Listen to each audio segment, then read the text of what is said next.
So once again, good morning, everybody, and welcome to the parallel session tracks. Our first session would be handled by Dr. Shobha Lilita Devi, and she would be focusing on the topic natural language processing, from rule-based to LLMs. So over to you, ma'am.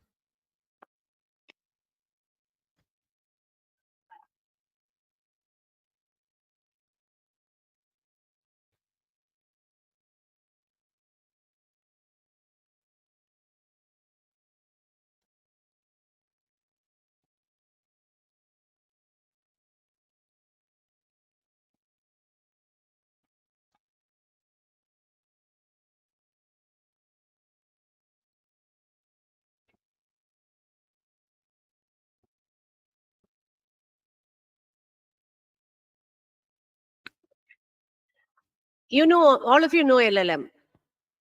അല്ലേ എല്ലാവർക്കും അറിയാലോ. So നിങ്ങൾ അത് ഒരു രീതിയിൽ അല്ലെങ്കിൽ വേറൊരു രീതിയിൽ യൂസ് ചെയ്യുന്നുണ്ട്. Sorry Neeladri sir, I am talking in Malayalam also. Okay, I will switch over to English in between. എല്ലാവരും യൂസ് ചെയ്യുന്നുണ്ട്. നിങ്ങൾ എല്ലാവരും ഇപ്പം ഓരോ അസൈൻമെന്റ്സ് എഴുതാനായിട്ട് ChatGPT പോകുന്നുണ്ടെന്നുള്ളത് ഞങ്ങൾക്ക് അറിയാവുന്ന കാര്യമാണ്. ഇനി ഭാവിയില് ഫാക്കൽറ്റികളും അത് യൂസ് ചെയ്യുമായിരിക്കും. Even the faculties will be using LLM, ChatGPT or any other prompting LLM model for generating text and papers and everything. But of course, when you're doing some research, LLMs cannot help you in finding the results. Okay, it can only assist you like what Google used to assist long time back. Okay, not even today, many of us do research using internet. We don't go to the library frequently. We don't go and sit there and read books. We read the books using internet from the digital library. You download papers from some sites which are providing you the papers, research papers. You download it and read. So your research environment is the laptop, you, and the chair. Okay, it's come to that level to large extent. I'm not saying about the research that requires lab and other things, but most of us are doing now. This LLMs or large language models are going to help you in even auto coding, so you don't have to code. Most of the only thing is you have to integrate it with what you want to do. So the world is going towards this, and now this LLM, from the days that we started research in language technology, that is way back in, you know the history about that. It started with machine translation when the Second World War was happening. And that's the first machine translation system between Russian and English. It was a dictionary-based system. That system, while using, they found out that there are so many problems in that. And that problem became the research problems of natural language process later on. A dictionary substitution from one language to another cannot give you the entire meaning that is in a sentence. It will only substitute the words in that sentence, right? So many problems like the grammar of the target language, grammar of the source language. So much so that linguistics played a major role in those days with natural language processing. Rule-based systems started with that. When rule-based systems came into existence, robustness became a question. The coverage became a question. So rules are there for a stipulated number of sentences, sentence constructions. You know that, you might have heard about Noam Chomsky. He came up with his statement is something that we always say, that finite set of rules and infinite production. That's what our brain is also doing, right? Our way of what you speak is originating from a finite set of stuff, right? But you can make infinite generations. You can make a lot of constructions which are different in every other construction that you make is different. Okay, The same content, same meaning, you can represent it in many ways as you wish. So it's infinite production. So that infinite production, we cannot handle it with rule-based systems, because system learns only certain level of rules, and beyond that it is not scalable. So rule-based system moved into example-based systems. That is, you have examples on parallel corpus. That is, the source language and target language will be having parallel examples, and using that, machine translation came into it, started doing machine translation. So that machine translation also found out so many difficulties, which led to the statistical machine translation. That was there even in 2016, 14, 16, statistical machine translation was going on. That was the best technology. Even then, when statistical machine translation came, the same question came, what is there for language technology now? The problem is solved. The system is having a lot of corpus, and if you give corpus enough parallel corpus, aligned parallel corpus, system achieved the maximum performance. So, but then found that if it is from Indian language to Indian languages, Indo-Aryan to Indian language, Dravidian language, there's a lot of problem. That is, the Indian research community found out that there's a lot of problems. We cannot tackle the verbs in Indian language, especially Dravidian language, and how that can be translated to Hindi, which is not much of it's less morphologically rich compared to Dravidian language. So, for example, you can say vannukondirikkunnu. How will you say it in English? How will you translate it into English? It will be 3 words, right? Similarly, if you move to Hindi, it's again going to be 2 words or 3 words, right? So, അങ്ങനെ വരുമ്പോഴത്തേക്ക് how we can bring the statistical system, give the correct verb.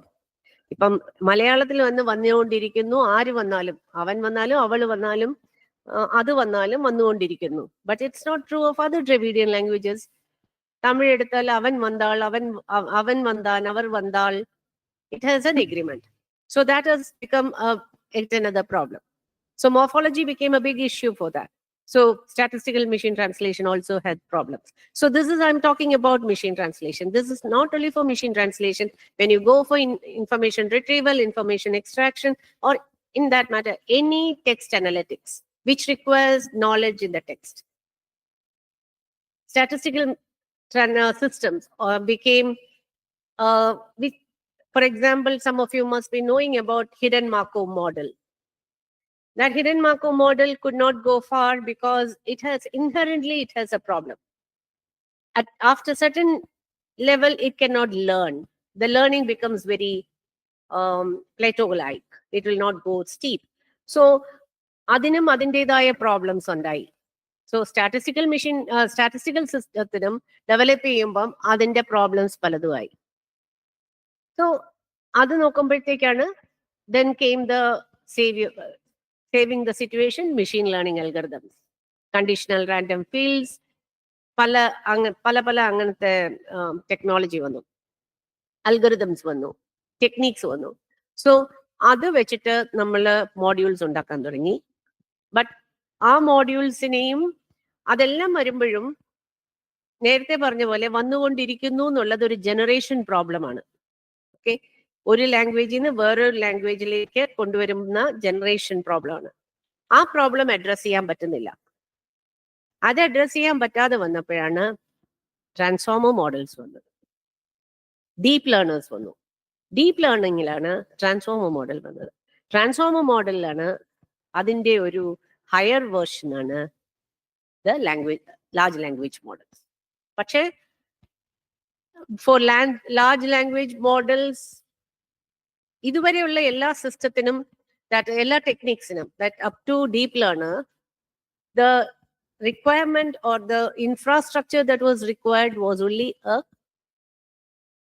which can be affordable by any institute of a certain level, and even to some extent research labs which are partly funded by government, or not much of intervention from government was not needed. But when you look into large language models, you need a garrison of GPUs. You have to work for so many hours, not only hours, days and months, and the huge amount of data that you require. The entire internet till 2021 was used for OpenAI to develop GPT-1, GPT-2, GPT-3, and GPT-4, or ChatGPT. So that much data one needs to have. In all languages we need to have. We have 22 languages in India. Can we have all languages with the same, not even same, a little bit near data requirement? And if you think in a different way, can we afford to have this many GPUs, this many man hours of continuous electricity to be given, storage facility, all those things? How many trillions of dollars was used in developing an OpenAI? Sorry, for OpenAI to develop ChatGPT. So, is it possible for institutions? So we have to think from that point. Also, we can our government is also thinking of having LLMs to be developed. So how much of money they have to? So that's the part that Dr. Sorenlata was addressing in the morning. But I am not getting into that.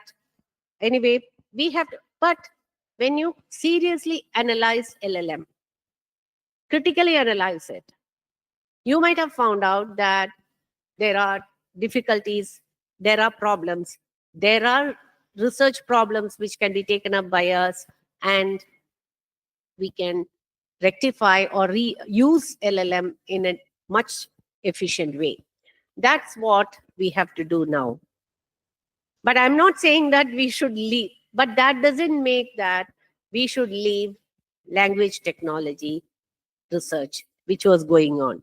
Because each more step that you take in language technology will be used in refining LLM or coming up with new technology. Okay, so it's not that we talk about end of language technology in the era of LLM. Is it end, or is it going to take in a different avatar? Okay, is it going to take a different avatar? But I think in course of time, it has just 2 years now, 2 to 3 years now, we have adjusted, we have come up with what is the issues, what is. Have you noticed that LLMs cannot do any specific work? Have you noticed? It is so general. It gives you a summary, but the summary will not have the present, or will not have very specific answer that you are looking for. Have you thought about why so?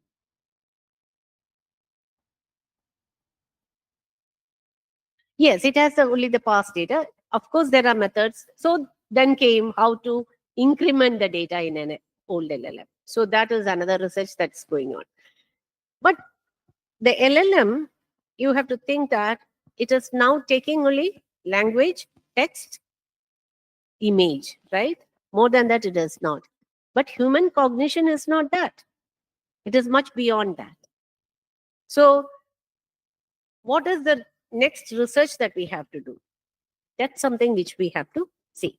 But we are going before going into that, I will just take you through this. Whatever I have said earlier is what is in the PPT now.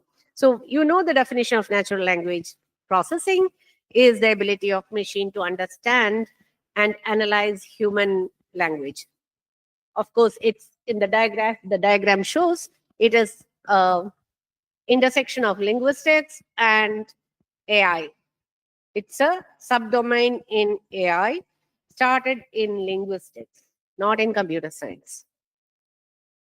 If you go back to your computational theory, here there must be a mixture of participants, right? From computer science and language and culture, everything, right?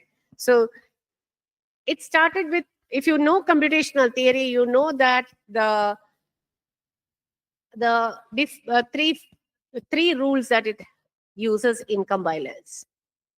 Okay, that is its finite state automata.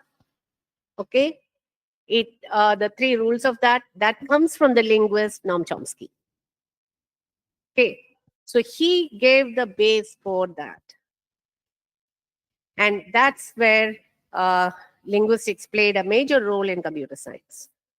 That comes the finite state automata, that is this earlier I said finite set of rules and infinite generation. Then again in the computational theory, you know that recursion is not possible. That's again coming from linguistics.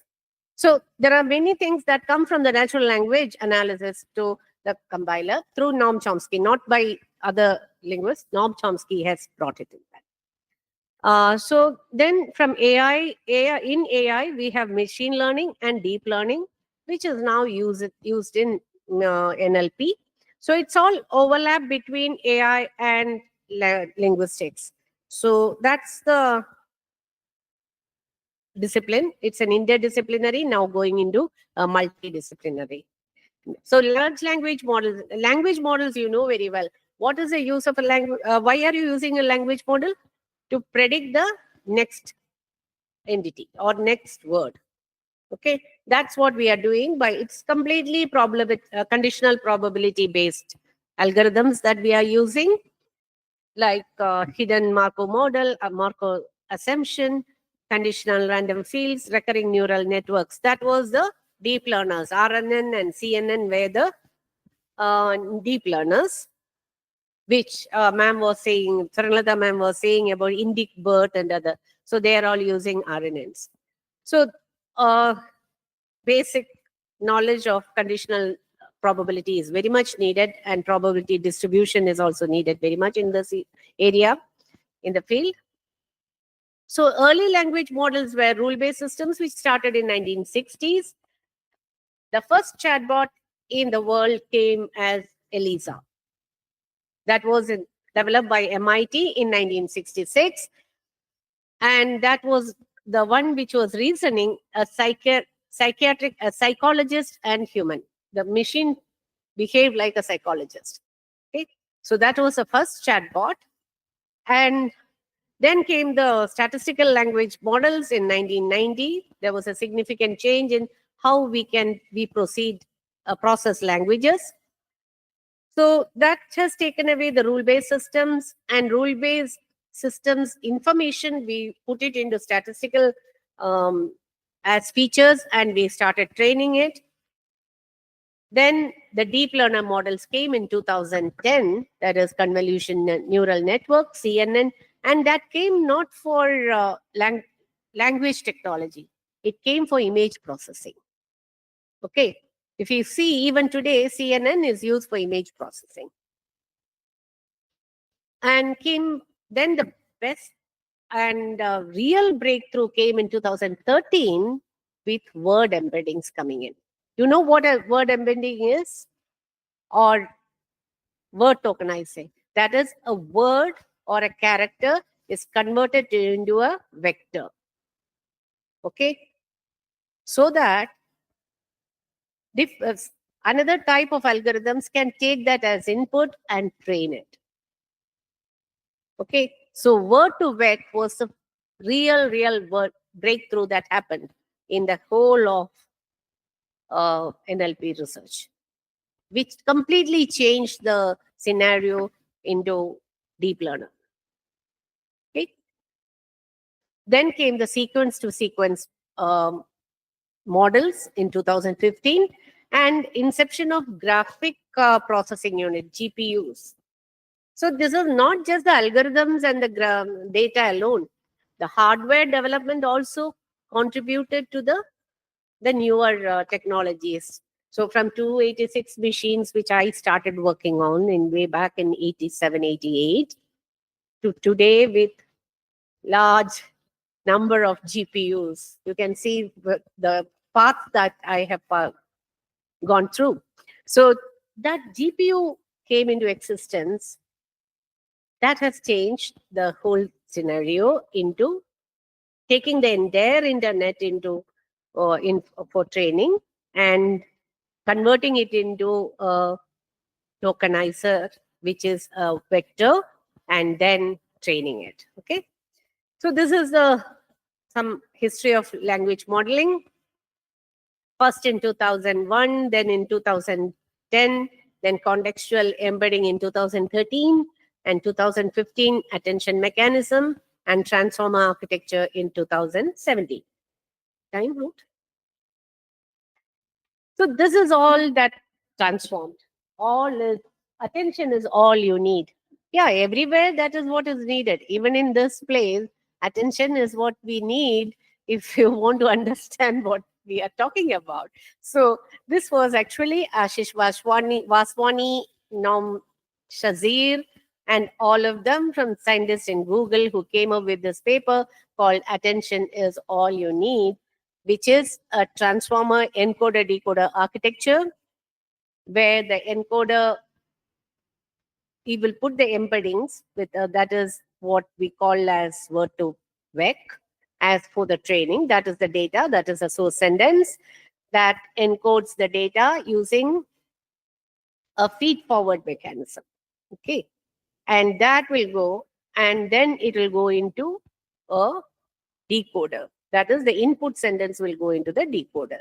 Okay, and there also it will go through the word to vec, and finally it will have a kind of generation that is converting it into the character or the word. And there is a softmax equation which will give the probability and take the right one and give the output. So this is the architecture they found out. They came up with. They call transformer models.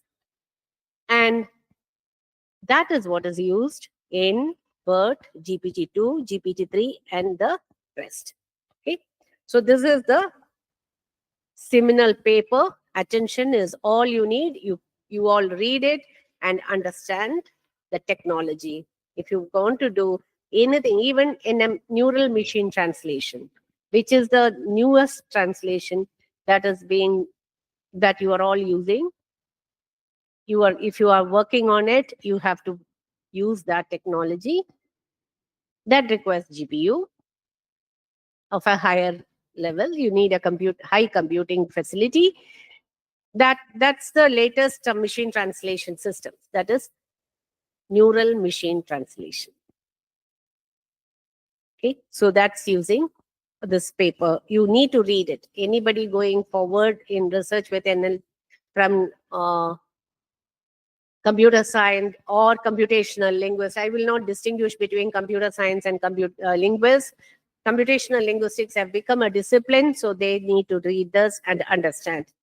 And large language models are foundation models trained with immense amount of data, making them capable of understanding, generating natural language and other types of content to perform a wide range of tasks. But understanding is very less. What you mean by understanding is it should understand every sentence and then answer it. It's not happening. Okay. So it is generating perfectly all right. But when you use neural machine translation, you see that any source sentence is getting inverted in the target sentence. Okay, that means the first portion of the English, if it is English to Malayalam, the first clause or first phrase, meaningful phrase, will get inverted and it will become the last part of the sentence in the target language. So in Malayalam, it will come as the last part. So this kind of an inversion, why is it happening? That is something which people are looking at, researchers are looking at. So OpenAI's GPT-3 and GPT-4 supported by Microsoft. These are the few LLMs that are there. Meta's Llama, Google's bidirectional BERT or Roberta, and IBM's Granite model series of Watson X.AI. So these are the some of the publicly available. They have also preparatory ones which you can subscribe and use it. So as NLP, as I said earlier, they find out new methods, new playgrounds to play. In that, now there's in the present situation, the NLP undergone actually a paradigm shift has happened, and now it is going into identify a challenging problem or a task, create a data set of desired input out of output instances, develop or define one or more evaluation metrics, develop, apply, and refine machine learning models and algorithms to improve performance. So what we are saying here is now we have to develop new data sets. We are moving from the text and the speech and the image. We are moving much more than that. We are moving into conversation. All these days we were looking only at text, the written text. Now what I am saying, what you are saying, that needs to be analyzed and translated. Translating a conversation is very difficult compared to translating a text, because half the thing is in your mind which the hearer can understand. You don't put it in words. You may put it in a sign. We may put it in 1-2 consonant vowel cluster. Oh, you can even sit here. Some of you can say that, oh, this is a boring lecture. Okay. So O is there. The tone is going down a boring. So this kind of information has to be captured. Okay. So ASR, that is automatic speech recognition system, has to capture this information, and that is needed for conversation too, because the mood of the person, the sentiment of the person needs to be captured through the super segmentals or the prosodies that is there, and that has to be taken. And this kind of words, which are called phatic communes, like oh, wow, those kinds of words, they are not words, they are not there in the dictionary, but that has loads of meaning in that, which needs to be brought into the target language for the target language people to understand. Or if it is a conversation that's going on, a telephonic conversation where the other person has to understand what you are saying, this has to be translated. So that's where we are all working. Professor Neeladri, myself, Rajiv, and all, Dr. Rajiv, we are all working in the new generation NLP called discourse machine translation, where discourse is being taken up. So that data needs to be collected. Yet another problem is from Trivandrum to Kasargod, if you travel, can you understand the Kasargod Malayalam very easily? No, you cannot. Even after studying the dialect there, I'm not able to understand it fully. We have one person in ICFOSS who speaks Kasargod language. You should catch hold of him and talk to him in Kasargod language, and then you will know how different it is. So we need to have this dialect into our data. Okay. So otherwise it will be difficult for LLMs to understand what a Kasargod person is saying. Or within Trivandrum dialect is also different from the standard dialect. My Malayalam is different from what is spoken in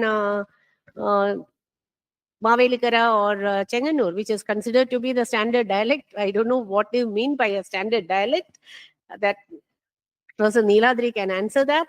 But and yet another is the evaluation metrics. We have some blue score and other methods of analyzing each system that is developed. That needs to be changed in the present scenario. So these are the areas which we need research and other things to be taken up.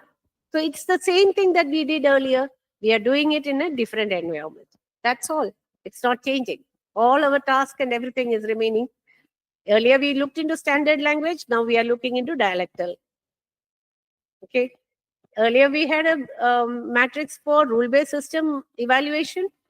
Then came the deep learner, machine learning algorithm evaluation. Now we will have LLM, large language model, and transformer based. I won't say large language model it's a output of a transformer model, right?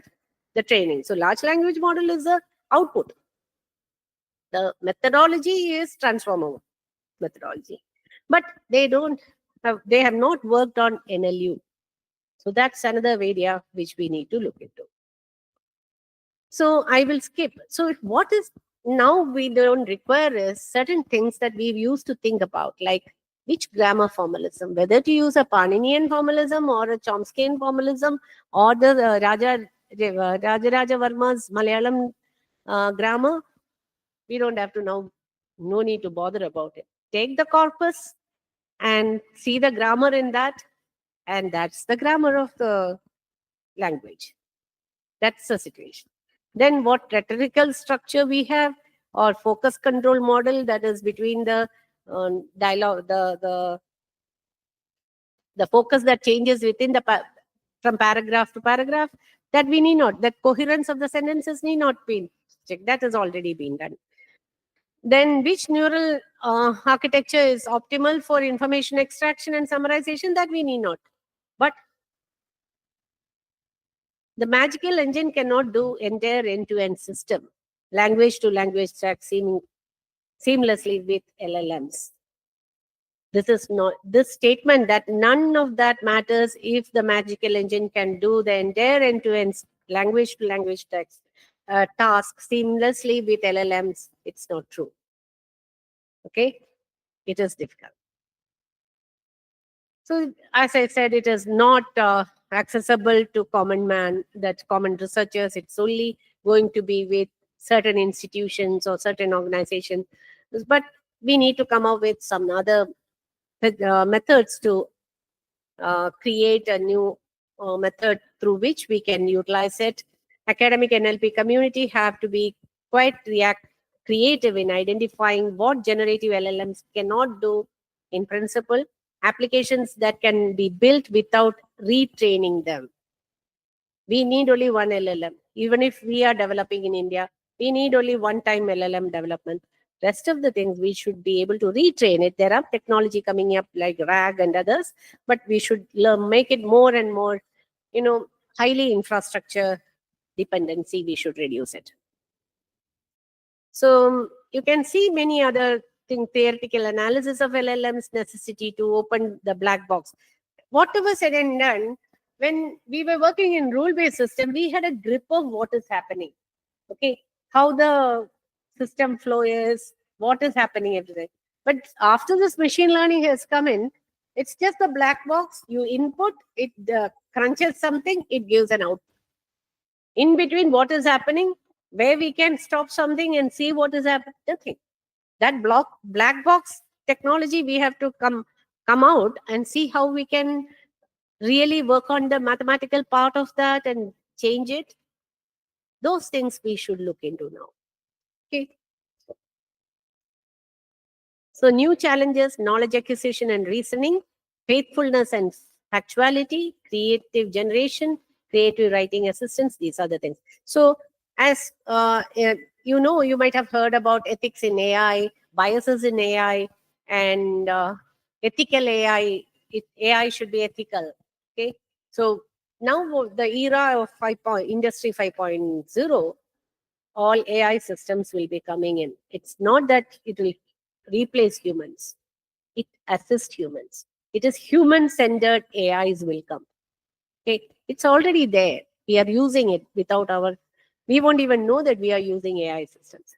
But when we are developing AI systems, we should see that it is ethical. Its reasoning should be good for the humanity, not just a destructive technology. It should be to help the humans. Okay? So we should have ethical AI and other rules and regulations, how we should generate. So that is there. Then multimodal learning is coming up. It's yet another challenge. So when I do this, you know what I am saying. When I am asking to sit, you are sitting.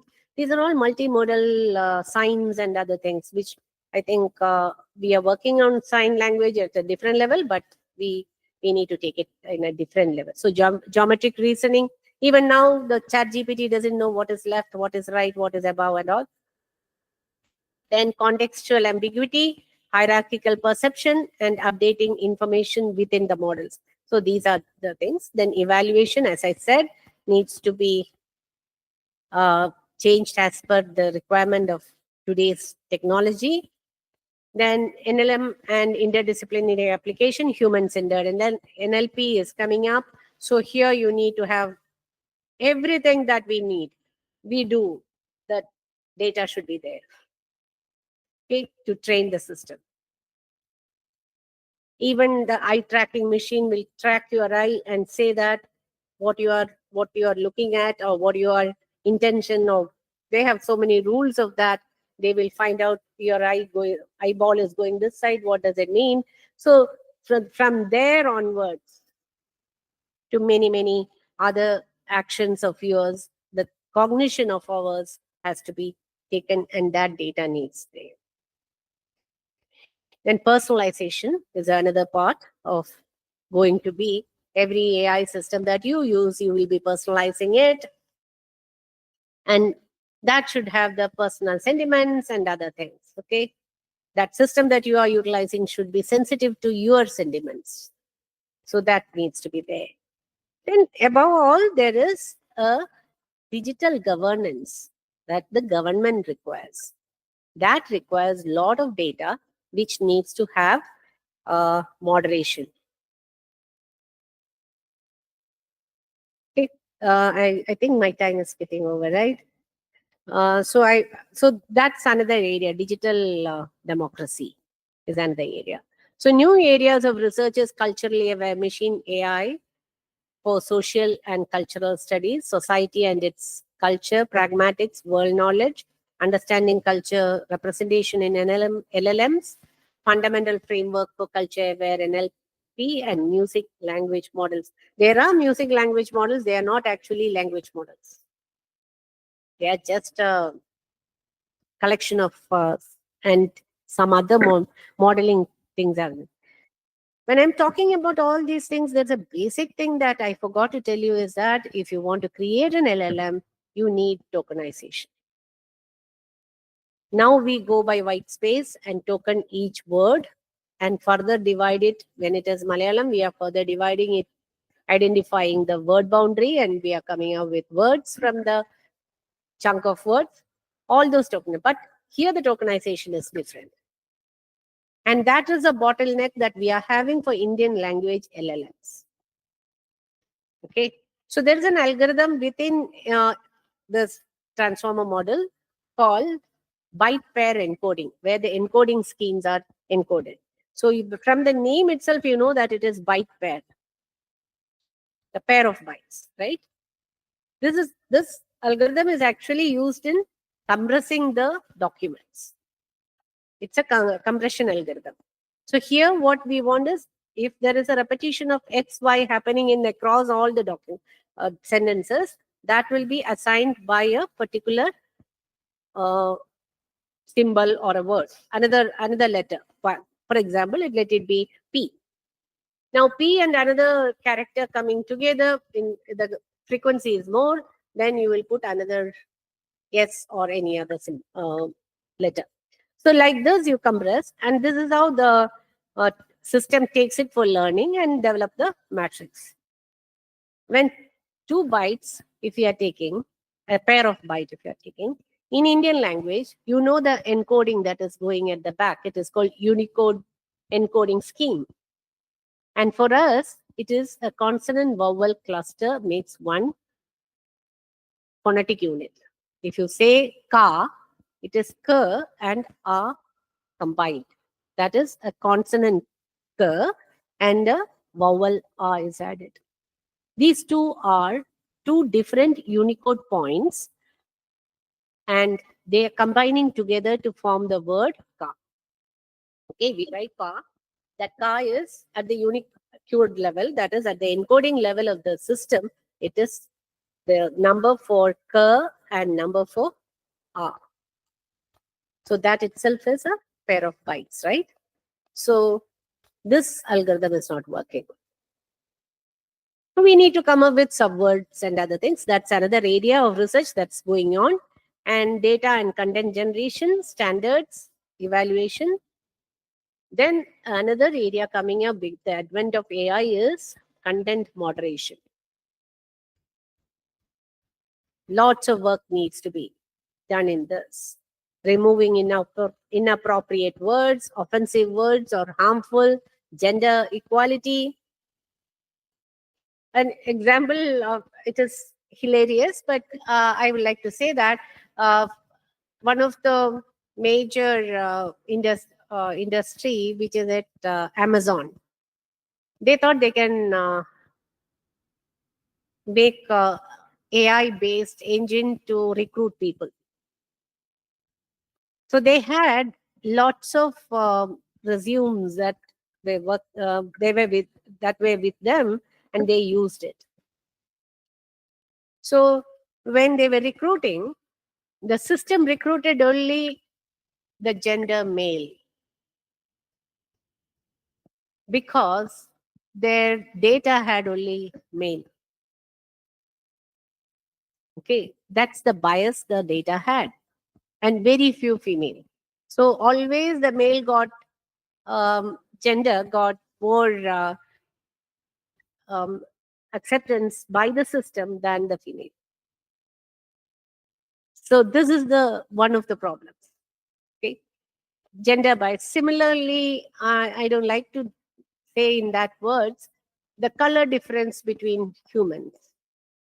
That was another bias was happened in another AI system recruitment.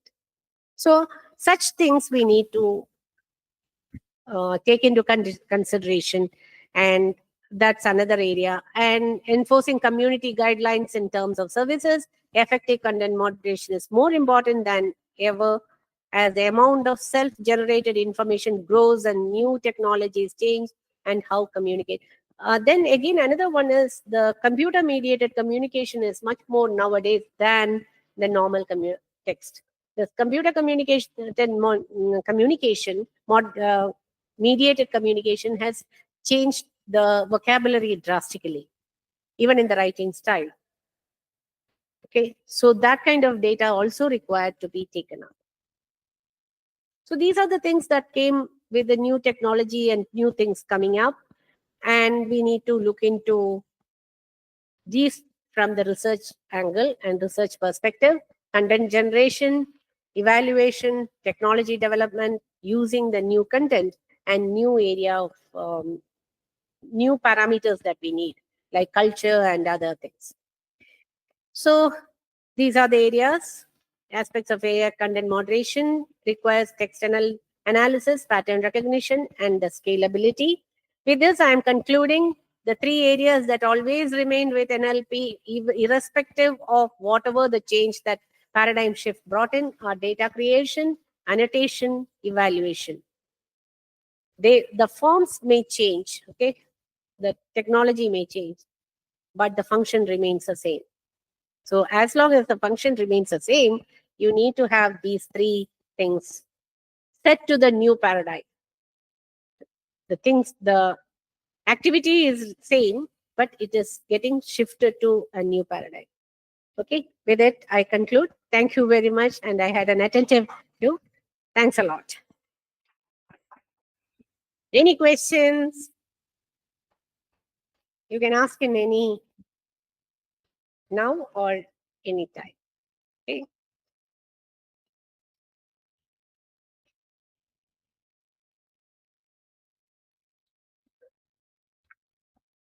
ഞാൻ ഓവറായോ? Okay. Any questions?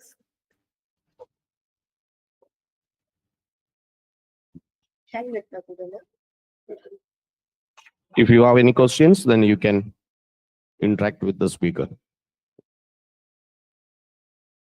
That means did not go into anybody's. Hi, ma'am. Hi.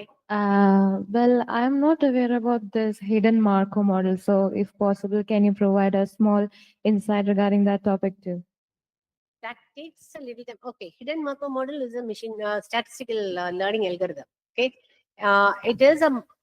it has hidden probabilities which is taken into account in calculating the present probability. Okay, so that's why it is called hidden Markov model. So I will explain it to you. Not here. It will take a longer time. I will, if you, whenever you are free during lunchtime, I will give you. All right, ma'am. Thank you. Thank you.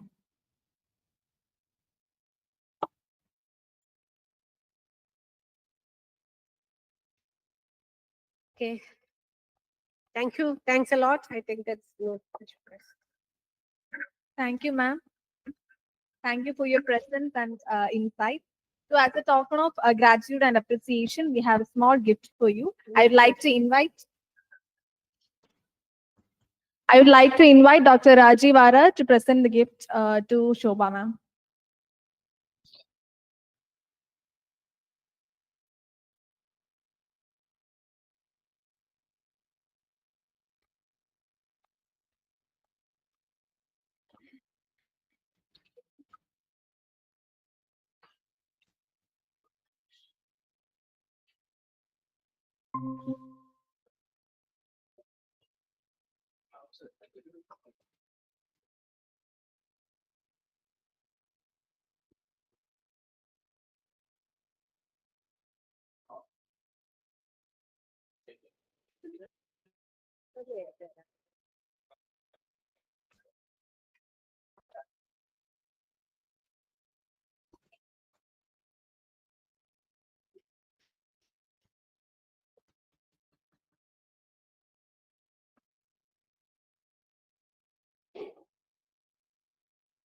Our next session will be handled by Dr. Neeladri Shekhar sir, Dean, Indian Statistical Institute, Kolkata, on the topic Digital Humanities. I welcome you, sir, to take the session.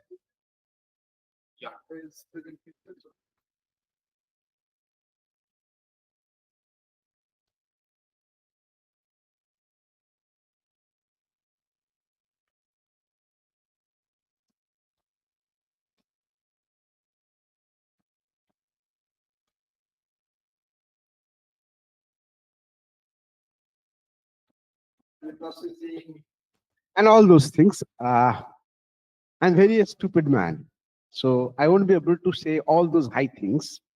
What I'm trying to do here is something different. Thing is that I'm putting myself on your side.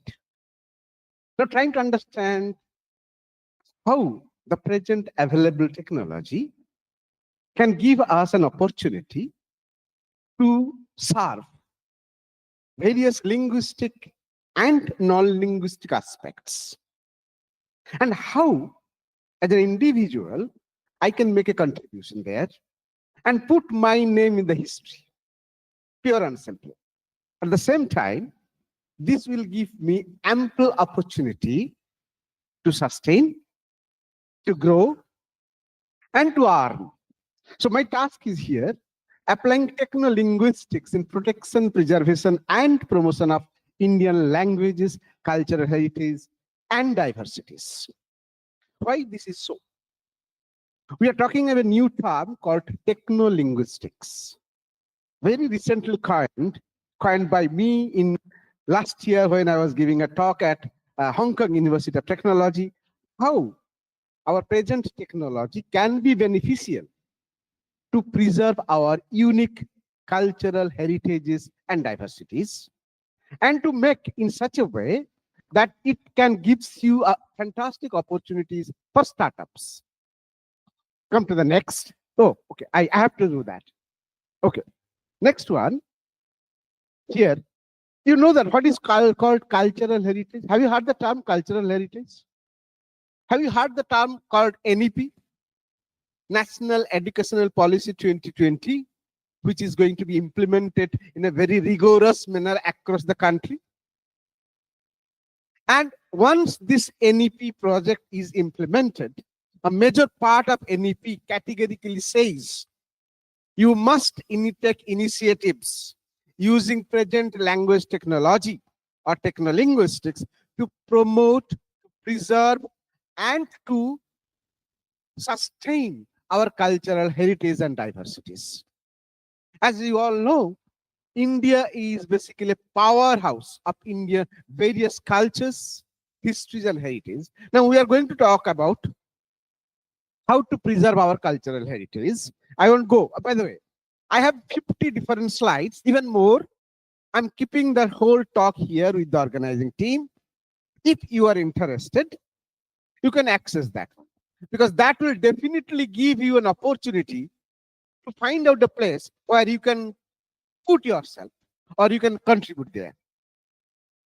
Now, classification of cultural heritage has been done in a different way. See, as far as UNESCO model, we can have two different types of heritages. One is called tangible cultural heritage, which is basically museum collections, archives, libraries, paintings, sculptures, furnitures, artworks, books. Look, each one is a new domain of study for you, mind that. Immovable tangible cultural heritage like architectural works, architectural sites, monuments, temples, mosques, churches, and cultural landscapes. Each one is still untouched by technology. Be careful. So you have a tremendous opportunities to work in any of the domains. You can succeed. And intangible cultural heritage like traditional performances, traditional festivals, traditional customs, music, dance, literature, theater, skills, and expertise. So all those things are now going to be digitized, sustainable way, and make them accessible globally and commercially viable using language technology.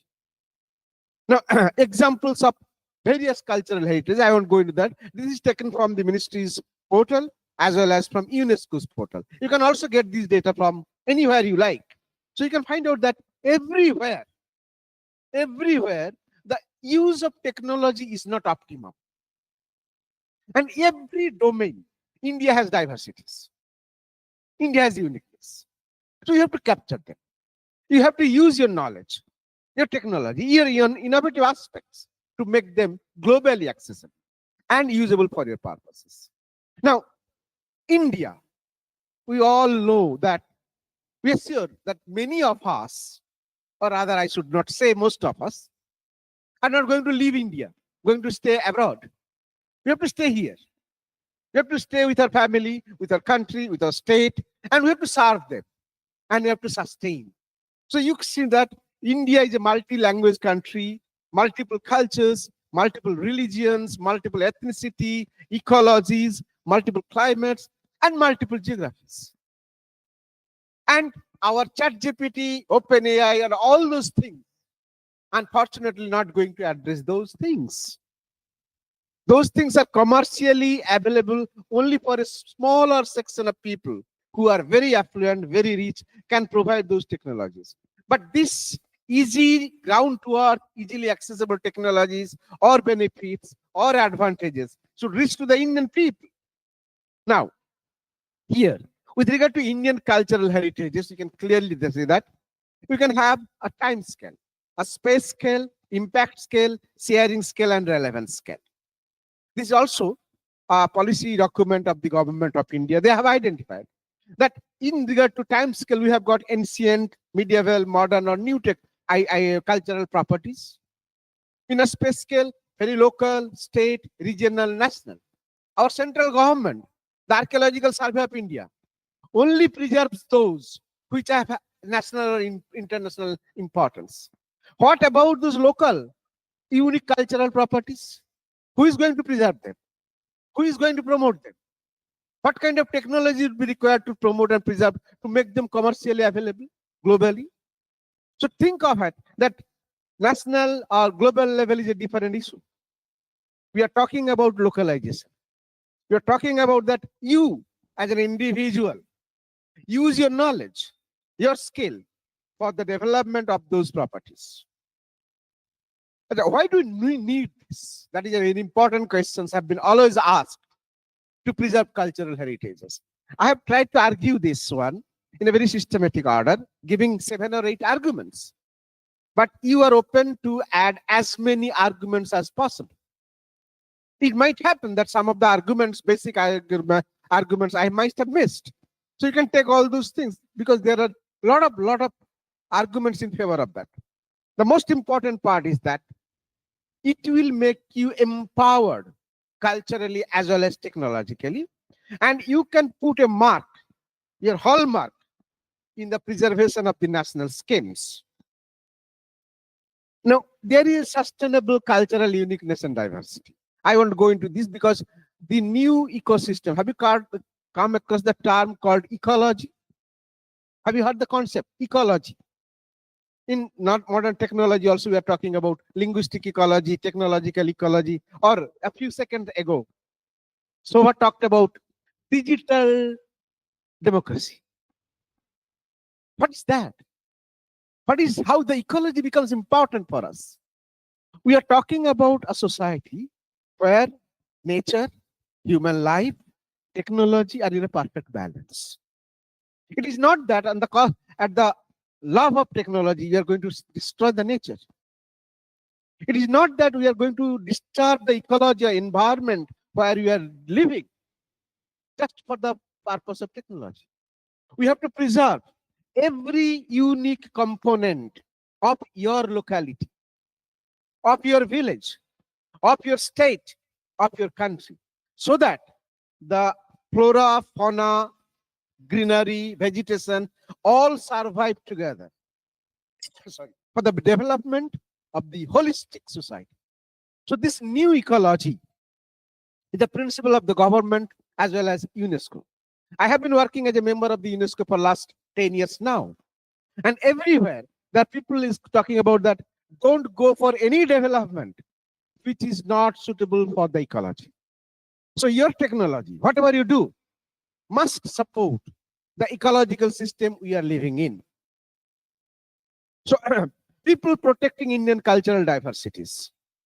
If you look at that cultural diversities across the country, there are two sets of people. One is professionals like us. We are developing technology, we are developing science, we are developing tools, we are machines and many other devices to protect those.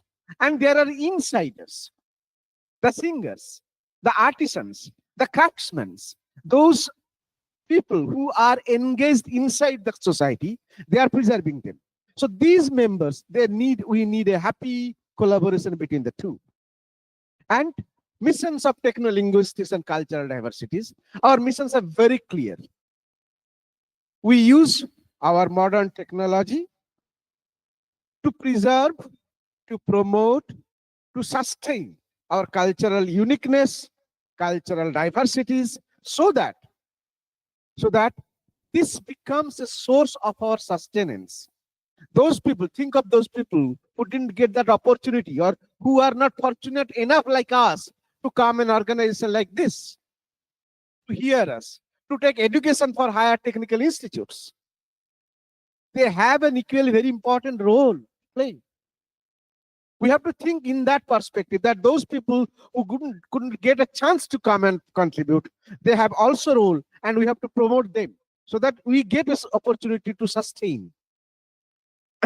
Major goals of P3, that is promotion, protection, and preservation of cultural diversities in a country. We have got various different goals as defined by the ministry, as defined by the government, as defined in various state governments. And we know that we have a separate ministry called Cultural Ministry, which promotes every cultural event, not particularly country, a state like Kerala, Tamil Nadu, Andhra, and Karnataka. Oh my goodness. The huge cultural resources, diversities, magnitude of it, and the impact, global impact is huge. In fact, a few years back, I was one of the advisors to develop and to promote the spices of Kerala government, Kerala, globally, how to use technology to make those spices available across the globe. I was involved in that part of this program, and I had a fantastic opportunity when some MTech students developed the total profiles of spices of Kerala, and they started a startup, and now their business is running like anything, because now they are distributing those spices from Kerala across the world. So this is one of the examples where your expertise can highlight and can contribute for the promotion of the culture of the country.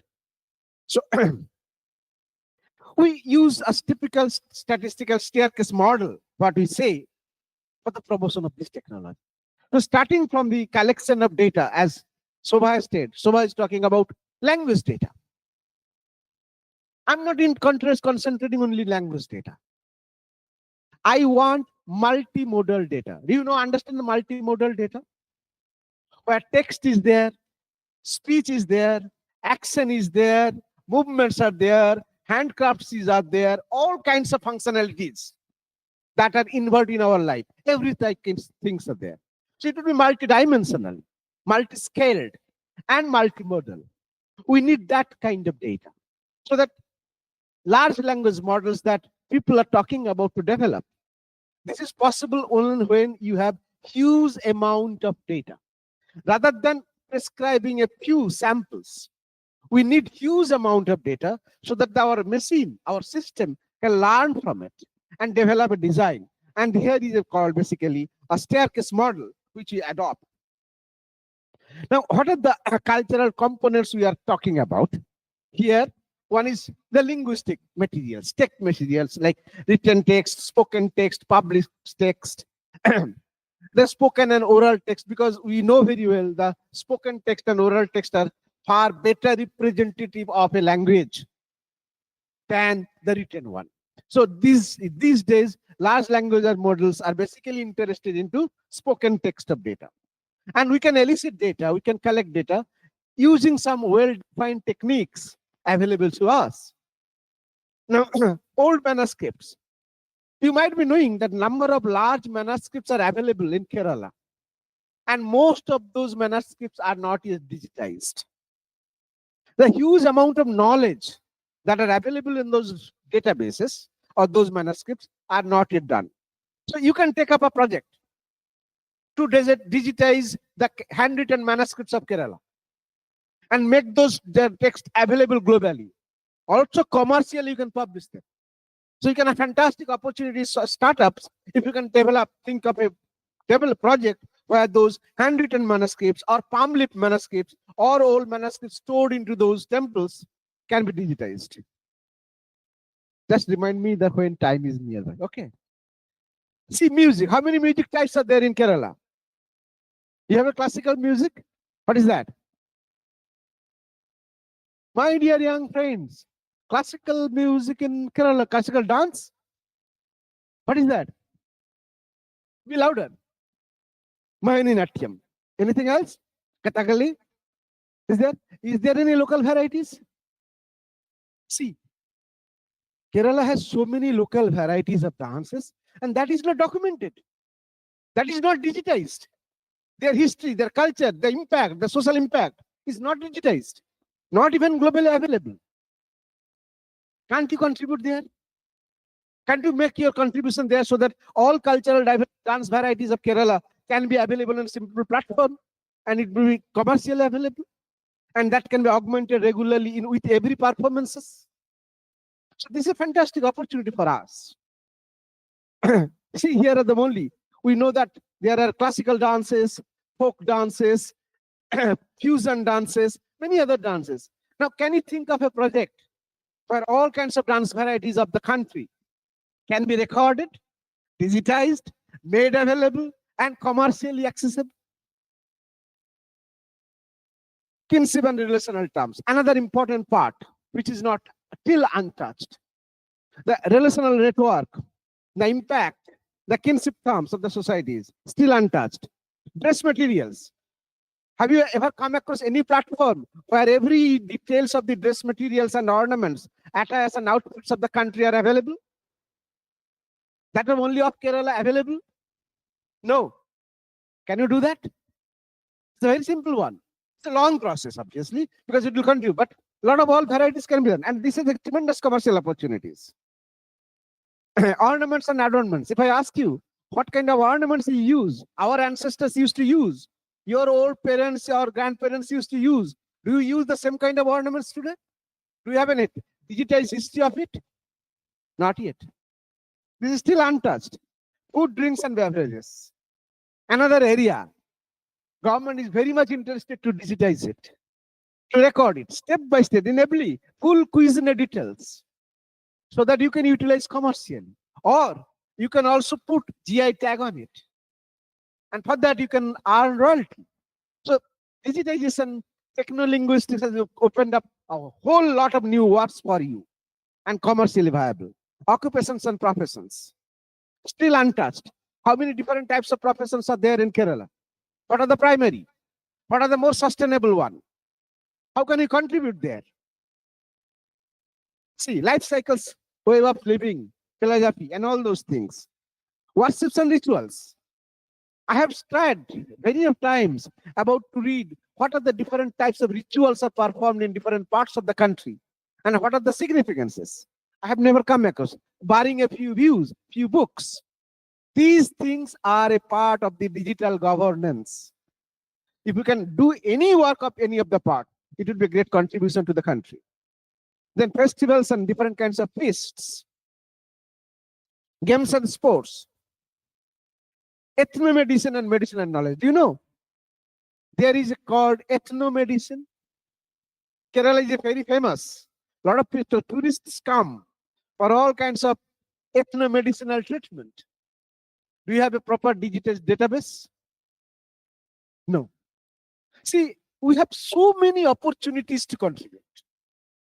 Just learn how to do this and you'll be benefited for that. See, indigenous artifacts. A lot of fantastic artifacts are being done. Handiworks. All those things are not yet digitized. I know several organizations now are going up to that and using digital technology to make them resources available. Any of you are interested on those handicrafts of different parts, clothes, bamboo works, wooden works, glass works, a lot of other opportunities are for you. You just use the technology. So that indigenous arts and creative works. Who is the best painter of Kerala? Be louder. Do you have any digital archive for that? Why don't you do this? Raja Ravi Verma, he is called the father of modern Indian art. Have you ever gone to Suchitra Art Gallery? It is located in Trivandrum, near to the Jew. Suchitra Art Gallery, please go there and find out the magnitude of the paintings done by Raja Ravi Verma. So these resources need to be digitized and made globally accessible. And young people, you can do this. Agroforestry and ecology is coming up very strongly. I am talking about ecology. Your agricultural technology, agricultural science should be a sustainable one. You need to develop what kind of the agro-based technology in the state and how your technology can contribute there. The judiciary system and administrative knowledge that I was talking about, that whole judiciary system of the state or the country needs another major area. How to do that? Cross-cultural communication, that has been. Today's communication is basically multimodal communication. We don't use only language. We use verbal and non-verbal communication mechanism to transfer knowledge, to share ideas. And there are multiple ways of use of technology. Digitization, language technology. Our entire course of discussions today is basically on that cross-cultural communication mechanism and how we are using the technology for communication across human beings, across societies, across individual, and between man and machine. So all those things are still untouched for many of us. Now, cultural landscape of heritage item. This is another important part. This has been given special importance by ministry now. Across the country, there are a lot of cultural heritages. See, whenever I come to Kerala, my first priority is that I should go to Kanyakumari. This is an important cultural heritage for all of us. I should go to Munnar. Why should I go there? What is unique over there? Definitely there is an impact. Now, can you develop an interface where the globally it can be accessible? And you can have a fantastic opportunities to promote your technology, your tools, your resources. So these are the cultural heritages. Government has a special drive now to preserve, to promote all those cultural heritages through digital platforms where you can contribute. So kinds of data required for all those tasks. Primarily, we need text data, audio data, image data, video data, and also multimodal data. The people who are actually required for this kind of task is basically some field workers who will collect data, some technicians like you people who will develop the tools and technology, some language experts, some data analysts, some videographers, audiographers, photographers, and experts for various fields. So if you have 5 or 6 people in a team, you can have fantastic startup opportunities for any particular area. Now, the other section is that the people who will be providing you the data. We want to collect data. We have a team who can collect data. At the same time, we have to identify who are the people. If you want to know something about particular handicraft or artifacts, you have to identify the community, the people who can provide you the data. It is not an everybody's job. We need some level of expertise in that particular profession or work who can provide you appropriate data. So this is a very crucial task for us. Then here, I have tried to identify that we can collect cultural data. There are 10 or 12 major stages, starting from collection to storage. And you can find out that there are a lot of technical processes involved into like cleaning, integration, reduction, transformation, preparation, input, processing, analysis, output generation, interpretations, and reaching to the people. So all those things have to be done primarily by those people who are engaged in computer technology or language technology. So kinds of technology we require: text technology, speech technology, image technology, video technology, as well as multimodal technology. There are different tasks to be performed in a separate way, and these are mostly done by people like you who are well equipped in computer programming. And here there are different things. I won't go into those details. When you do text processing, what are the things you have to do? So there is some sub stages. Then there is an area which is called audio data or speech data processing. What kind of steps, what kind of processes we normally apply to analyze the spoken text data, and what kind of information we can extract. We have given into lines. Then data processing techniques. When we process data, which is a part of your task, then what kind of image data processing technology we use? There are at least several stages where we need expertise, starting from image restoration to independent component analysis. There are several integrated processes, several stages which requires proper attention. I'll finish within time. If you get the major multimodal data, where speech is there, audio is there, action is there, animation is there, video is there, a lot of noise is also there because you are collecting data from the field where you cannot get unidirectional noise-free data. So how to process those data? There are several stages. Here are those stages, primarily we observe or operate on them. Then role of technolinguists in cultural sustenance. What are our roles as a linguist or as a technolinguist or a person like you who are having knowledge on language technology or computation or language computation? What are the different stages you can actually carry out the tasks? Then what are the major outputs of this? So you can find out that starting from the products, home pages, startups, and many other opportunities, you can generate a lot of new resources that will create a platform for new generation of scholars to come and start working. So you are not only contributing, you are also generating a platform or resource for the new generations to come and sustain. So you are actually helping the society in two different ways. Not only giving new opportunities, also giving new resources for the new people to come and work on it. Our contribution to our cultural sustainability. We introduce new academic courses and materials because the new technology is coming. Government is trying to introduce new schemes, develop new tools and techniques, new generations of scholars, new societies, and full support for the communities. Potential hurdles are there. Some hurdles definitely there. Barriers are also there. We have to look at that, and we have to cross all those things because no enterprise is successful without hurdles and barriers. So it is a part of the game. You have to take this and handle it. Then beneficiaries of the digital hurdles is that society, people, students, learners, academicians, the entire country is benefited in different ways. And government and NGOs, everybody is benefited. And what I realized finally is that this is a long task and it cannot be done overnight. And most important part is that since technology are coming regularly very fast, we need every year, new generation of scholars, and that is in a large number, to work in various domains. You have a huge task still untouched. And people like you who are trained in this technology, they can actually help to achieve those missions. So my open invitation to all your people, identify where you can contribute. It has a future, very bright future, and concentrate on it and make a contribution so that you can have an opportunity for sustenance, for your growth, as well as you can have a job opportunities there so that your contribution is recognized not at the local level as well as at the state or national level.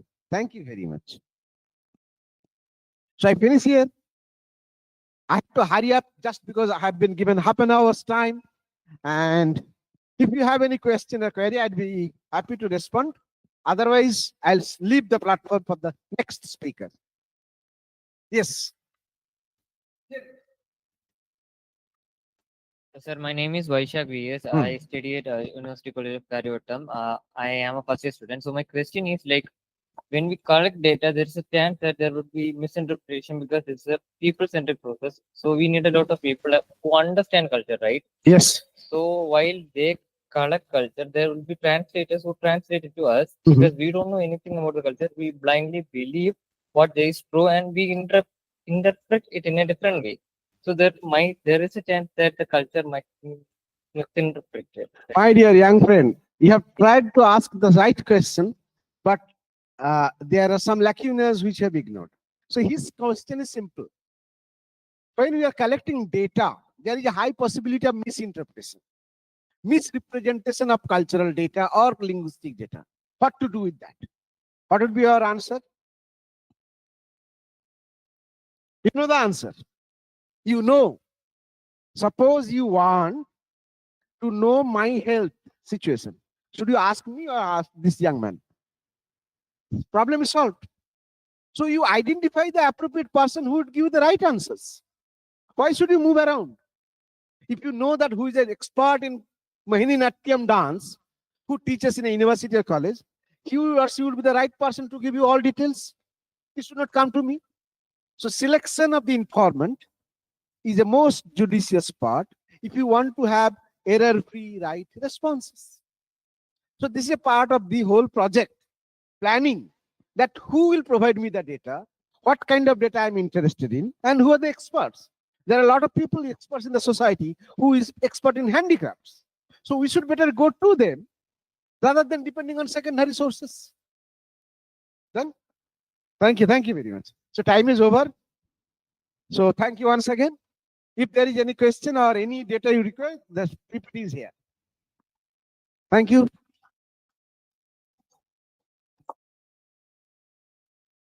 Thank you for your insight, sir. With this, I would like to invite Dr. Rajiv to grant Dr. Niladri with a token of gratitude.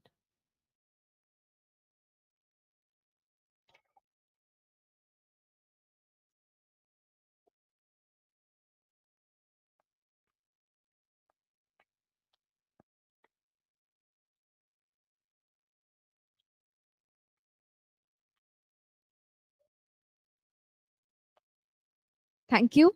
Up next, we have Mr. Muthumanikul Swaminathan, lead data scientist at Cognizant, United Kingdom. He would be dealing with the session Introduction to Agents.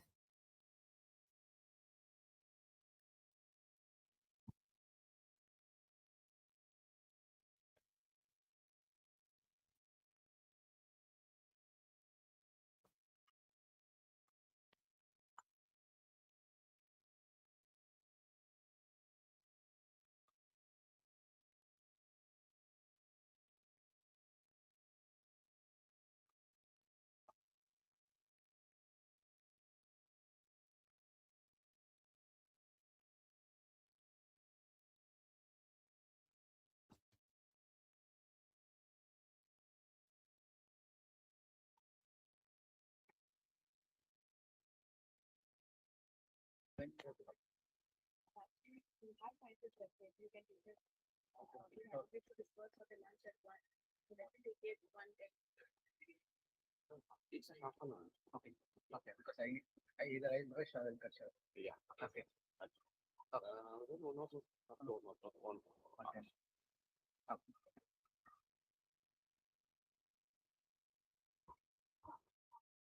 Good morning, everyone. Can you hear me? Okay. So I'm going to talk about AI agents. How many of you aware agents? Before that, how many of you are hungry? You are hungry. Okay, I have answer later on. So how many of you know agents? Anybody? Okay. So, um, we have been discussing about a lot about artificial intelligence, right? So you can see this graph. This is about the opportunity in artificial intelligence. So you can see here, right? It starts with 1780. The experts in the industry are steam engine engineers who are working on steam engine. So if you could go through the graph, you could see there in 2030, predominant job would be like an artificial intelligence. Okay, so it will cover all linguistic, NLP, LLM, everything will cover in the artificial intelligence. So whoever on the whoever doing AI, you are in the right track. It is just to give an illustration.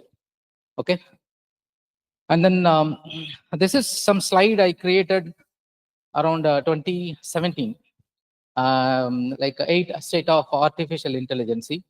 I'm not going to go through this slide, but I wanted to emphasize one of the part that in layer 4, where I have mentioned about the agents and multi-agent systems.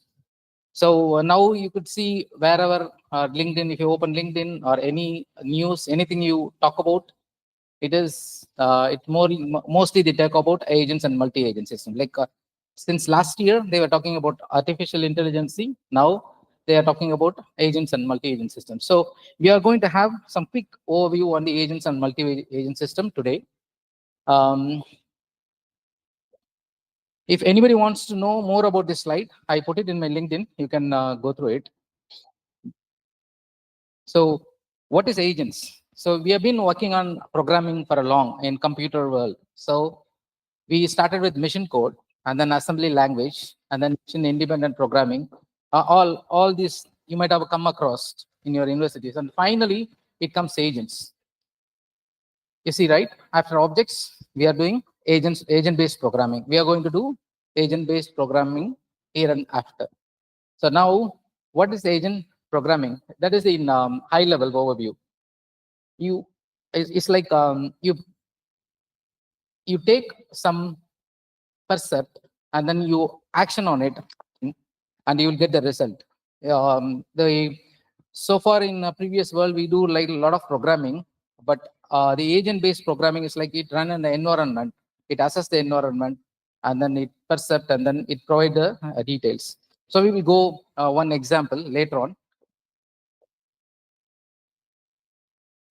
And this is the evaluation of programming to agent-based. So 1940, we start with the machine coding. And you can see early programming, we do machine code, assembly language, and then structured programming. In 1970, machine independent programming like a Fortran and COBOL. And then it's been going on. And finally, we are in post LLM introduction. Agent-based programming is picking up the pace. Okay, so this is again the evaluation, like natural language understanding. When we got NLU and we were able to process a lot of textual contents, and we can keep on moving on and improving it, and then we came to multi-modal understanding text, images, audio, and finally we have collaborative systems and auto GPT, and then AI agents. Okay, this is very interesting. So what is agent? This is one of the interesting fact been written in Walton Reps dialogue types. Anything in the world is an agent. You and me are agent. So how we comprise the agents? So the dialogue type, it is like a persuasion.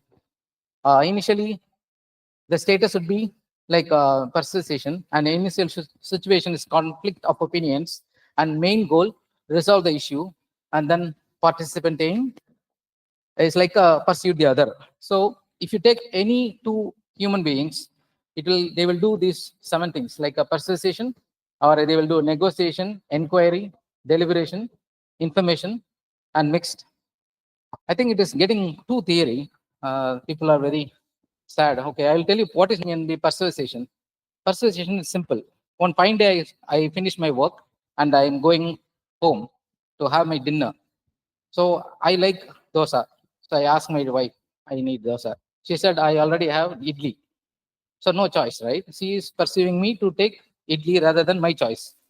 That is persuasion. Negotiation. Okay, negotiate. Okay, next time I will give you some golden ring or golden bracelet. Can you give me dosa? So she will give. If I win, I'll. But still, she may negotiate. You give me diamond, then I will give dosa. Right? This is negotiation. So similar way. So there are apps, negotiation apps like eBay. If you go on eBay, they're all platforms. So any modern agents also works on the principle of this one. Like these are the dialogue types. It can be worked on. Most of them are like in the current world, information seeking and inquiry. These are some of the agents we are going to see it. We will see some of the agents you already know.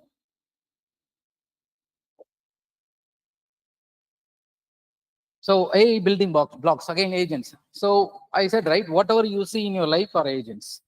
So you can see agents have senses, and then it perceives the environment, and then it action on it, and then actuate it. Say, for example, an agent is situated in an environment. It is capable of perceiving the environment and doing the action on it. So human is an agent. It's in the physical world. In the physical world, I am an agent. I have ears, eyes and ears, senses, and effectors. Like when I see some fire, I will run, right? Automatically, I will run using my leg. And the robotic, we already know. Software agents already we know, like Android and other apps. So, so going a little bit deeper, AI agents, the definition is like autonomy. It has autonomous, so it will do autonomic. It has an autonomous ability to complete the task and decision. It will make a decision, and then it will also do adaptation. But adaptation is still in by definition there is an adaptation, learn and improve. But still, it does not move forward to that level in the current world. So now you have a question. Then what is LLM? So already we have a LLM, and what is agent? So the agent performs the task on top of the LLMs. ChatGPT is an agent. So foundation model, OpenAI foundation model is the one. It processes the text, but the ChatGPT is an agent. Whatever you query it, it answers is based on that. Okay. So there is a clear distinction. And evolution of AI agents. So modern AI agents. So the AI agents were, it's been there for a long. Even VR agents.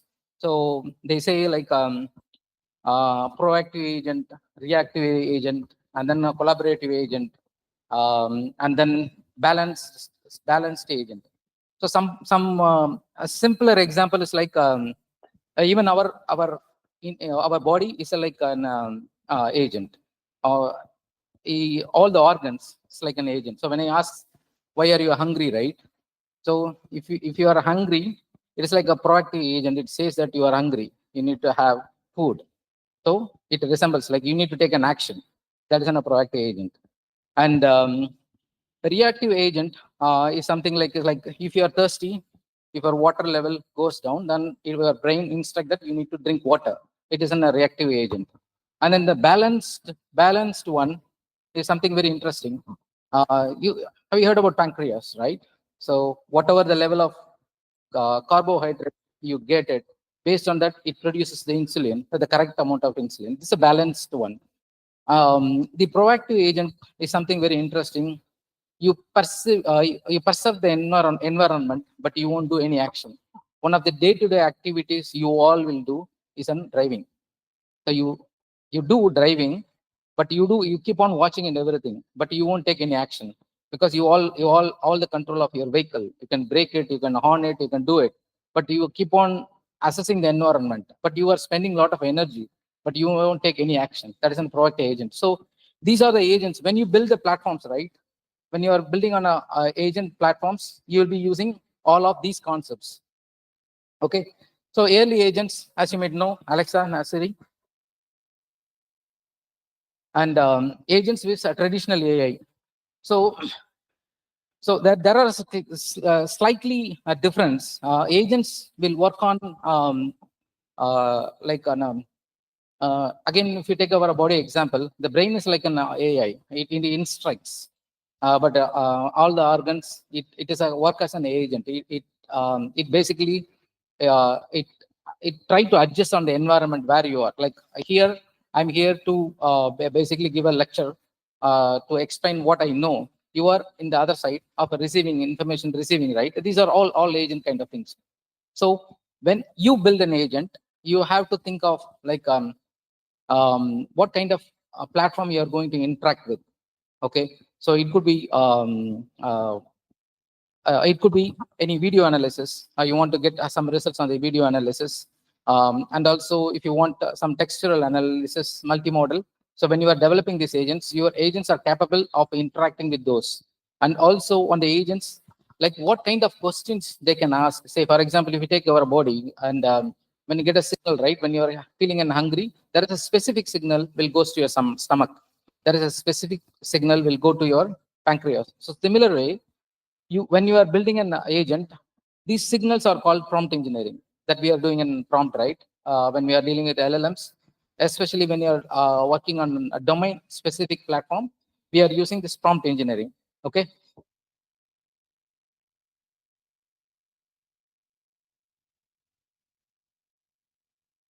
So why are agents important? Because the large language models, right? Earlier, I was fortunate to test the OpenAI sometime back 2020. That time, it will be like we have to do it in a program to send the request and then get the result. So it was taking painstaking. Only programmers can do it. But later on, when it comes to ChatGPT,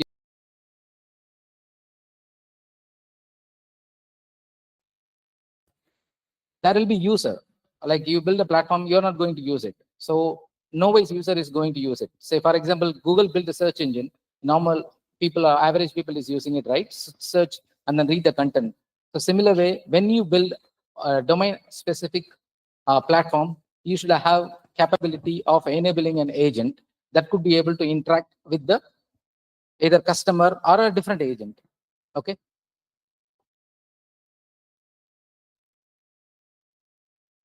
So multi-agent systems. So there is an agent, like ChatGPT is one of the agent. And again, underlying ChatGPT is having, it is also having another, it also interact with other agents. So for example, a textual one, so you get it, and also it stores your information as in the bio agent. So whatever information you type in, you are getting it. It is like a bio agent it is having. And the DALI, like image processing, right? That is also another agent. So we've been using it in AutoGen and other areas to build multi-agents. So it is again like when you talk each other, it is an agent communication. If your people are group of people are talking, is an multi-agents. Okay, you can correlate. So architecture of the multi-agents, just on a high level, we have agent and then orchestration, and you see, as I said, right, a context given by a prompt LLM tool. So you are building a platform. You are building a platform on some financial data. So you want to predict in certain stock market. So when you are assessing a stock price, there is various parameters it is needed to build a stock market product. So you already have a historical data of the product or the company. You already have it, but at the same time, you need to identify. Say, for example, you invested something in oil and gas. So some country is having a war or conflict within Middle East, then it will affect the stock market, right? So we have to grab the recent information and then we have to predict it. So that time we will use this multi-models. So search the web and then get the information. We already having historical data, and then you already having a model and predict whether this price, stock price of this oil company may go up or go down. Okay. Am I clear or everybody is silent? So are you able to follow or okay?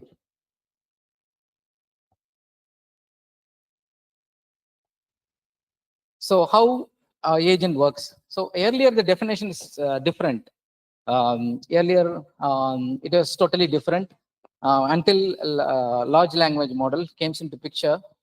We used to define everything for an agent. But now it made it simple, like a user instruction. So you provide instructions, as I said, right? Like the stock price of an oil company, we instruct, and then planning and allocation. So the agent system analyzes the request and breaks down into subtasks, like not only oil and gas product and sub product, and then countries, and then friendly nations. Say, for example, if you have a share in Adani Group, whoever their partners within that country, if they are having an effect on that, then that will affect your prediction. So that's our planning and allocation, execution and collaboration. So you have to have multiple models, and we have to make sure that it gives the right data, or else we can't process it. Iteration and refinement. So sometimes it will say, like, you invest 1 lakh rupees, and then you will get 1 billion, 1 crore. It is not going to be possible, right? So iteration, we have to refine it. Action and delivery. Finally, there are some validation process are there. Say, for example, you might have known that normal distribution, right, in the data. So certain, if you follow the normal distribution, only your growth will be at a certain level, not like exponential. So using those methodologies, we will be able to validate it. So when I say how they will apply on a normal distribution, say if you take on a heart rate, it's never going to be 0. It will be like 80 to 160 or 170. If it is more than that, 300, 400, people won't be there. If it is 0, people won't be there. That been, this information has been compressed on the normal distribution. So if you take height, human height, adult height, if you take in Tamil Nadu, it will be 4.9 to 5.6. In Kerala, 4.9 to 5.6 or 5.7. But if you go to Punjab, it is totally different. Their average height starts with 5.3, and then it goes up to 7. So these constraints, like the behavioral science of the data, we can use that to validate our models or our agents. And agent flow, like user input, we will input, right? Mostly these days agents, we are using textual information.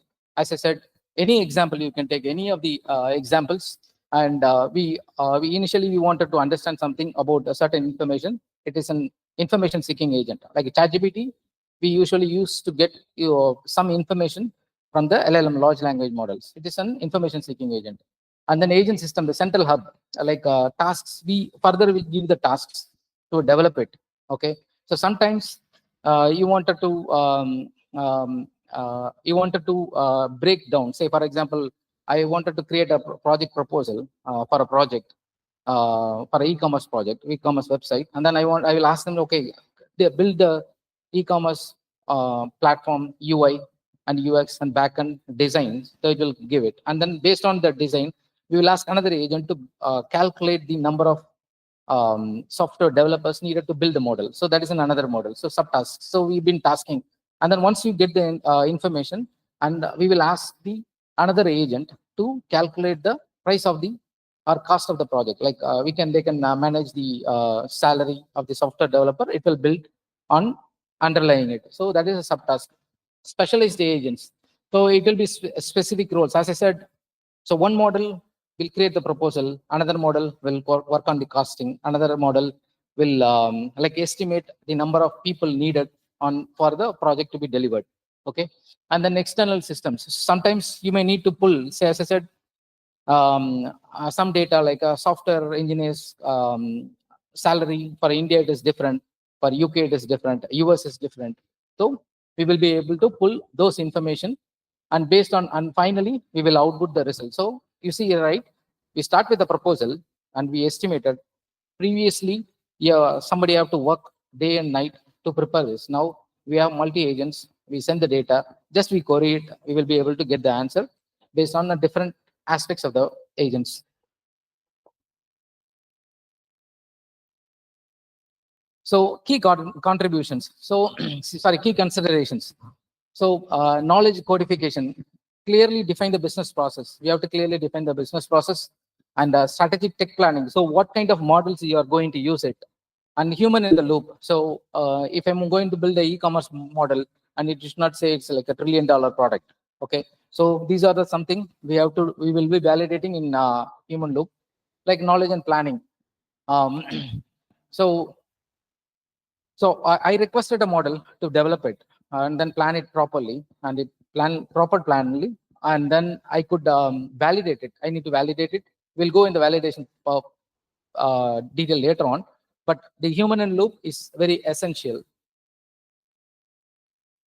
And when the moment we say machine is going to do something, then the risk comes into factor, like harmful outputs.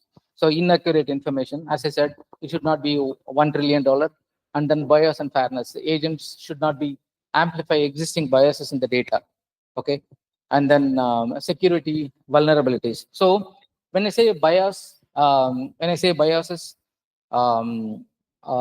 if you take in a US or in US or in UK or in Europe countries, they'll say like all the Indians are like they are very knowledgeable. They are scoring high because the data is biased. Because only the creamy layer who excelled in academic, they moved into the country. Okay, obviously they are going to do it. They should not compare the population with UK population. They should compare the population with the India population. So it is getting biased, right? So their population is mixed. We are like 1 or 2%. 1 or 2%, you always get a 90%, because the people who were moved after 1990s, they are economically viable migrants. So these data we should not consider. And security vulnerabilities. So yes, we should not we should not gain unauthorized access to systems. So, and also agent autonomy. Sometimes it will take own answer. Say, how many of you worked on AA Kitchen? Anybody know AA Kitchen on software?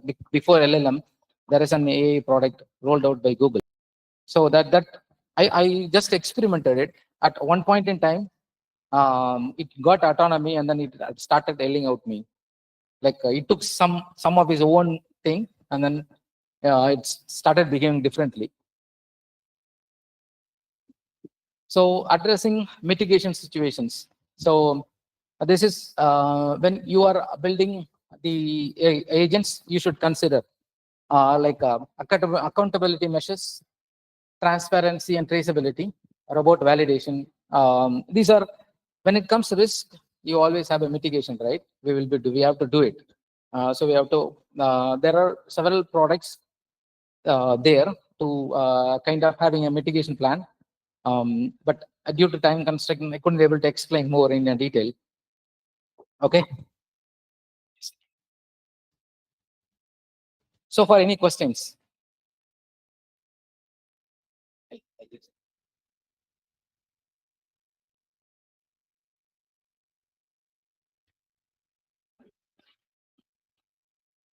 Any questions?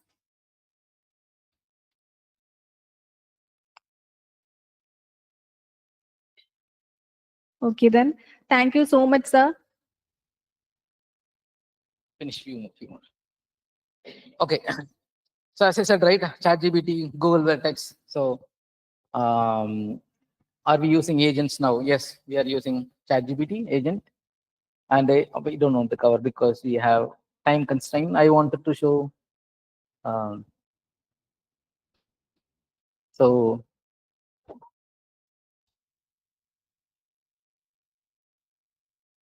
as I said, right, we have to we need to have a mechanism to evolve it.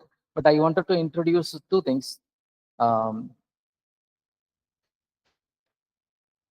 So this is an agent framework. So you can have a look like Crew AI. It has been widely used now. So it is one of the important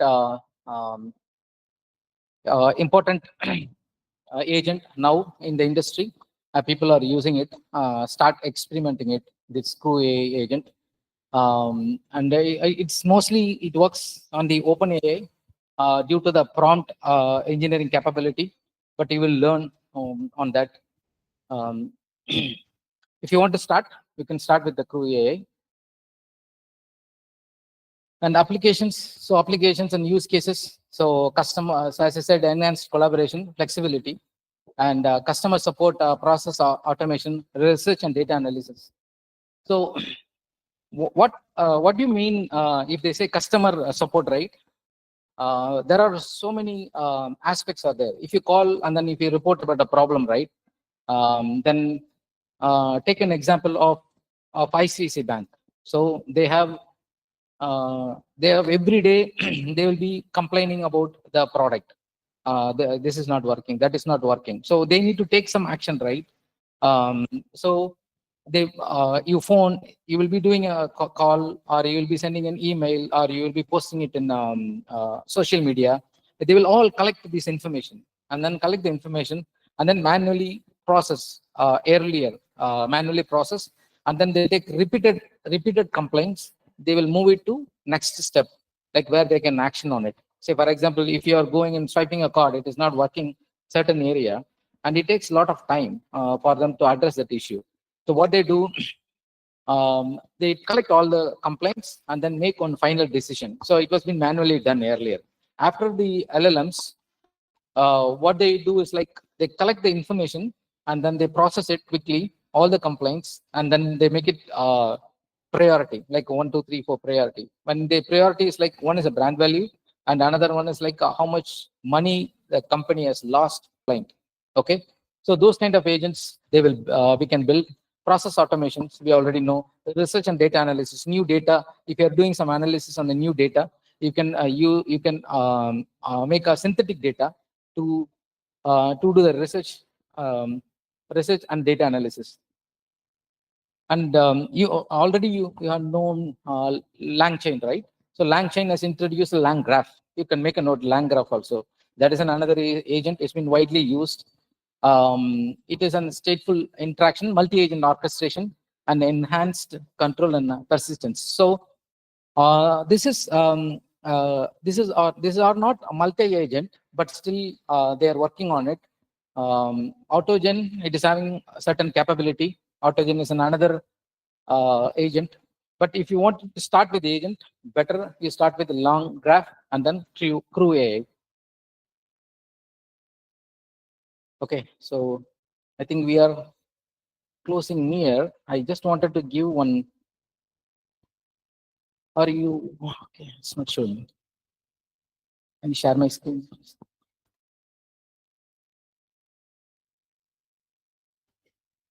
No, screen is not coming.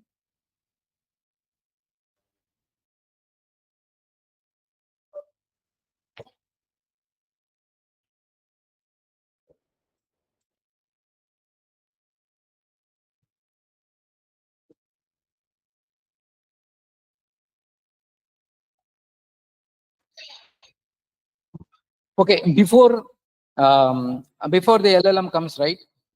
If you want to test or validate the agents, there were agents were there. People were using agent programming. So this is one of the portal where you can experiment agent. So agent, as I said, right? We have to decide what kind of agent you are going to build. Like as I said, it is an reactive agent or a proactive agent or a balanced agent. So when you are thinking about these concepts will take some time. So you can experiment it. You can experiment, or you can visually see how the agents works together. So we'll go with one example. This is an example, like sheep and wolves. Okay, if wolves are more, then we have a problem. If sheep are more, then also we have a problem. So what it means is like, if wolves are more, then it will eat up all the sheep. And then if the sheep are eat up, then your grass, your vegetation, it will occupy the entire world. Okay, so it should be a balanced, as I said, right? It should be balanced. Okay.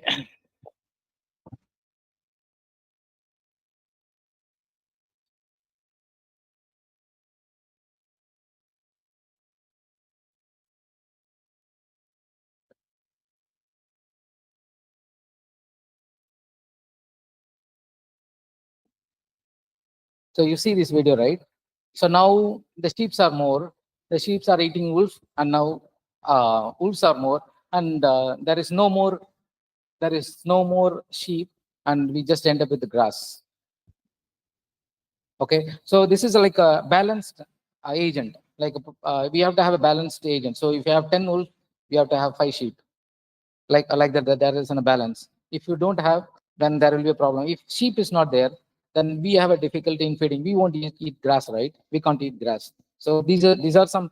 In this website, we have a lot of agentic based programs are there. And then just experiment. If you are in a different domain, like a chemistry, biology, or all stimulations, you can do it here.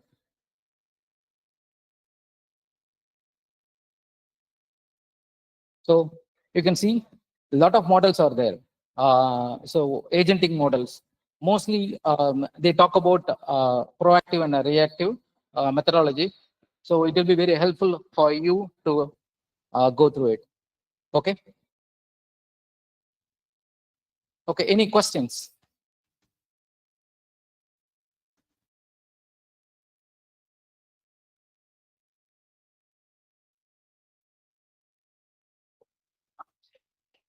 Yeah.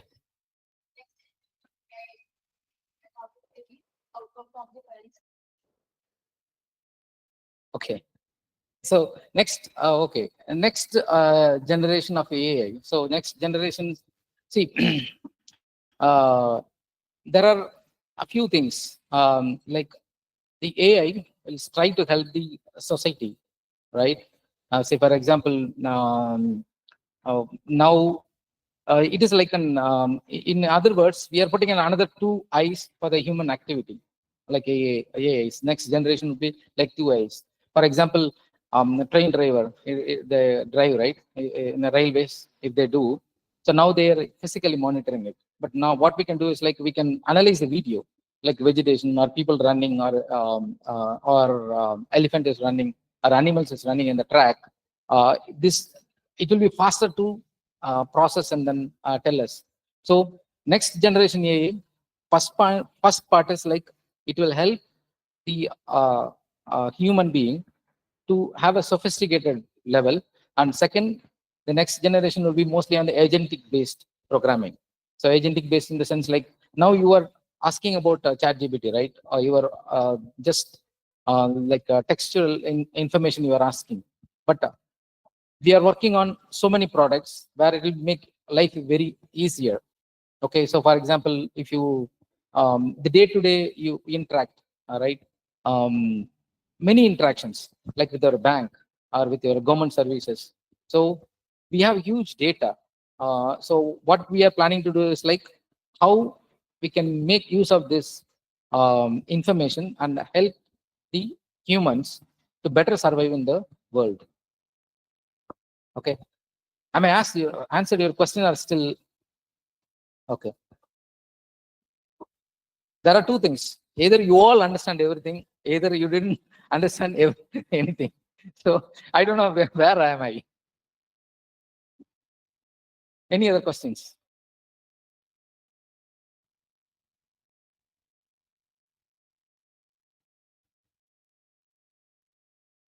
Just tell him anything useful or interesting or it is boring? Just one answer, one question.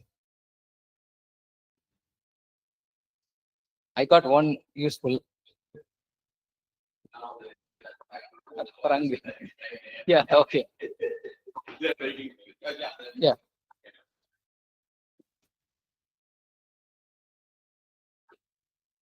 So regarding the agent, my name is Liji. So you mentioned the agent should be balanced or data should be balanced.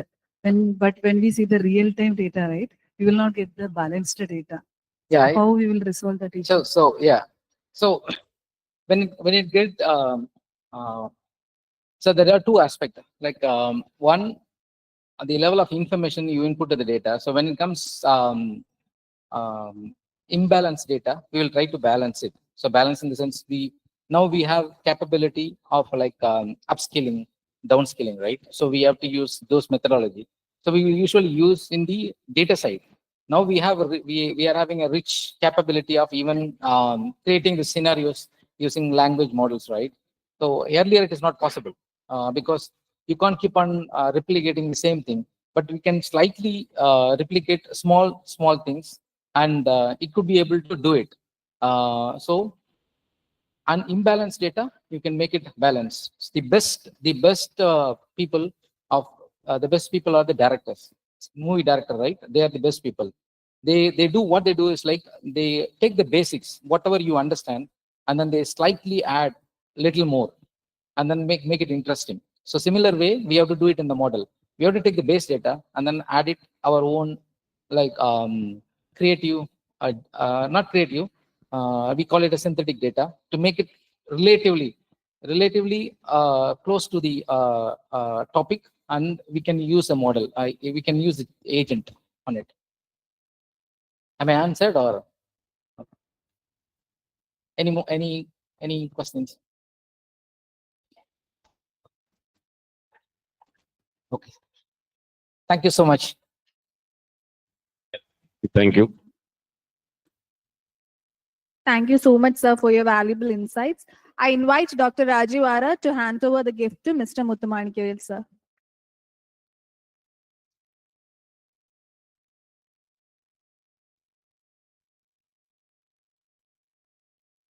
Thank you. We will now have the lunch break. So please come back at 2 p.m. itself.